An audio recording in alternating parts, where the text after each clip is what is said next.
سلام، اسم من کسراست. این اولین ویدیو کانال منه و خب تو این کانال هرچی به ذهنم برسه میذارم، یعنی محتوای ثابتی ندارم، ولی خب اگه خوشتون اومد میتونید کانال رو سابسکرایب کنید و بقیه ویدیوهای منم ببینید. امروز میخوام راجع به خواب دیدن و کلا رویا و اینجور چیزا صحبت بکنم.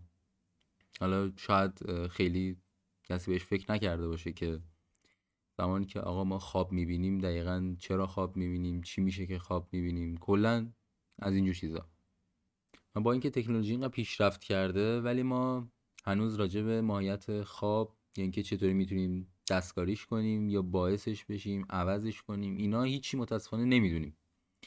ولی خب تئوری های مختلفی دادن. مثلا ما تئوری داریم که ما خواب آرزوهامون رو میبینیم. این یعنی چی؟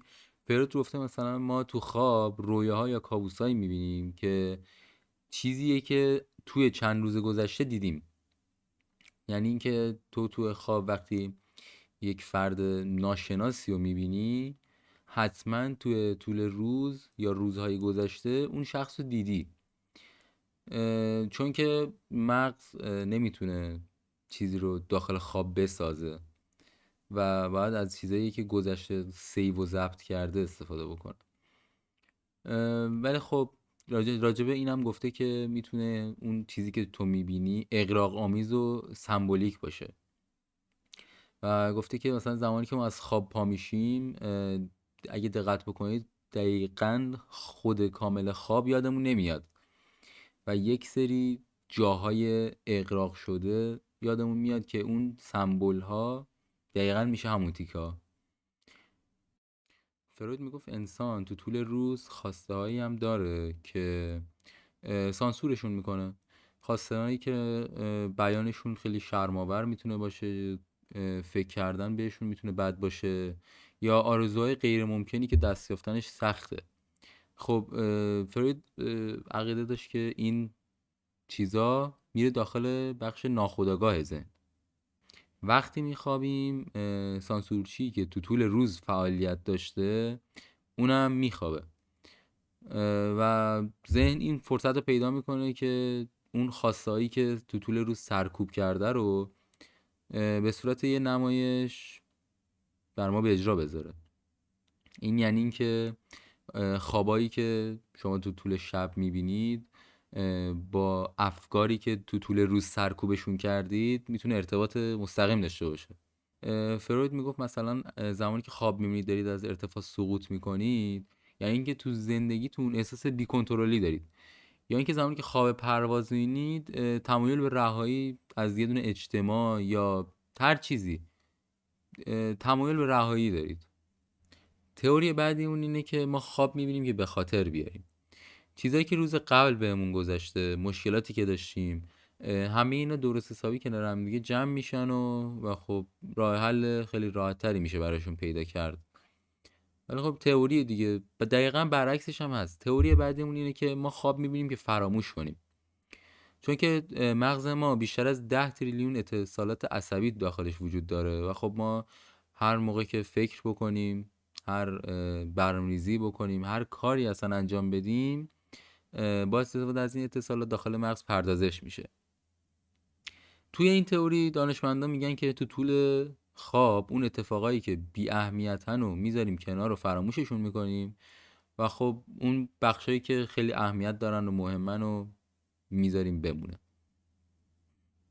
و خب اگه فراموششون نکنیم مغز شلوغ میشه و دیگه اون کارهای قبلی نداره. تئوری عجیبی. تئوری بعدی اینه که ما خواب میبینیم که آسیبا رو ترمیم کنیم، مخصوصا آسیبای روحی و روانی. بعد مثلا فردی هست که تو زندگیش اتفاق افتاده، خب تو خواب اون اتفاق براش میفته، میتونه خیلی راحت‌تر با فکر آزادتر به صورت منطقی اونو ببینه و قبولش کنه. خب در نهایت استرسش کم بشه، مثلا دندوناش بریزه. چقدر منطقی بود. تئوریای دیگه هم هست، مثلا خواب میبینیم که مغز رو فعال نگه داریم داخل خواب، یا خواب میبینیم که تمرین کنیم، خواب میبینیم که مشکلات رو حل کنیم. تئوری زیاده. من حقیقتا حال ندارم همه رو بشینم توضیح بدم دیگه، ولی خب چیزایی که جالب بود و براتون گفتم. حالا یه مسئله جالب دیگه هست. اگه حرفای فروید یادتون باشه راجع به خواب، خواب و یه چیز شخصی و متفاوت بر هر فرد میدید، که حالا شاگردش به اسم کارل یونگ، امیدوارم اسمشو درست تلفظ کرده باشم، اومد و یه تئوری داد. تئوریش به اسم چی بود؟ ناخودآگاه جمعی. کارل گفت که درسته ما یه دونه ناخودآگاه شخصی داریم، اما زیرش یه لایه عمیق‌تر و قوی‌تر داریم که بین همه انسان‌ها یکسانه. یعنی تمام تجربه‌های بشری از اول تاریخ تا امروز، تمام ترس‌های ابتدایی توی ژن و روان ما ذخیره شده.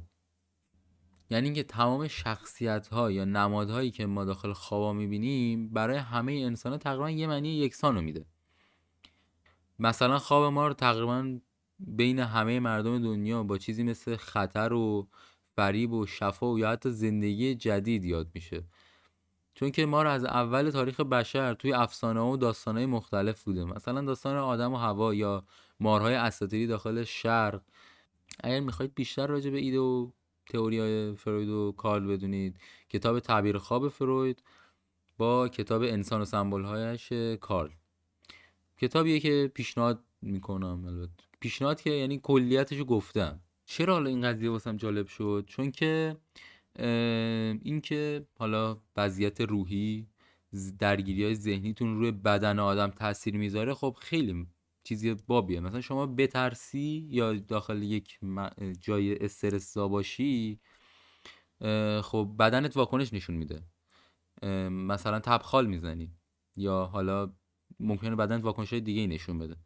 مثلا تو زمانی که یه حالا کاری انجام میدی یا اینکه پیامی میدی یا کلا چیزی که وارد بخش استرسا میشی، بدنت خیلی سریعتر واکنش نشون میده، چون که تو زمان استرس سیستم ایمنی بدن کاهش پیدا میکنه، یعنی میاد پایین.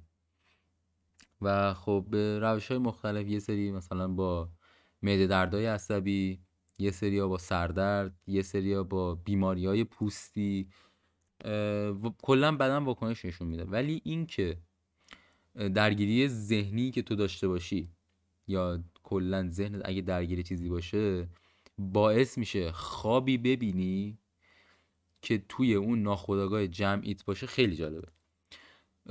خب من یه سری استرس داشتم، یعنی اون روز کلا روی استرس بودم و خب زمانی که خوابیدم، خواب دیدم توی خواب دندونم داره میریزه، خیلی عجیب. ولی خب خواب بود دیگه. بعدش که بیدار شدم اینجوری بودم که این چی بود دیدم، چون اولین بار بود یه همچین خوابی میدیدم، چون خیلی کم پیش میاد دیگه یا خواب ببینی مثلا دندونات داره میریزه. چرا دیگه؟ به یکی از دوستا پیام دادم و باهاش صحبت کردم و گفتش که برو تعبیر خوابشو بخون. حالا منم که اصلا میگم تو هیچ اعتقادی به اینجور چیزا نداشتم، رفتم سرچ کردم و شوک شدم واقعا. حالا تعبیر خواب چیزو اینجا براتون میذارم. در کل دندونو به یه چیزی که ابزار نگه داشتن، کلا نگه داشتن چیز میگن، تشبیه کرده. و خب من فکر کردم با اون دلیلی که استرس داشتم و خب این تعبیری که از روی نظریه همین کارلو فروید نوشت چت جی پی تی به من داد، یکی در اومد و خب گفتم ایول. یعنی درگیری ذهنی تو نه تنها روی بدنت تاثیر میذاره، بلکه رو خوابات هم تاثیر میذاره. یعنی تو درگیری ذهنی داشته باشی نمیتونی درست بگیری بخوابی ردش بکنی. ولی خب در کل این خیلی چیز جالبیه و باعث شد که به این فکر بیفتم که لزوما عقیده ای که تو داری و خب تا تجربه نکرده باشیش یا اینکه خیلی توش عمیق نشده باشی، میتونه عقیده درستی نباشه. و خب خیلی جالب بود. امیدوارم از ویدیو لذت برده باشید. نمیدونم چند دقیقه شد. بعد اگه دیدید یه سری جا مشکل داره، من من دارم میکنم چون که اولین ویدیومه. تا ویدیوی بعدی درستش میکنم. بدرود.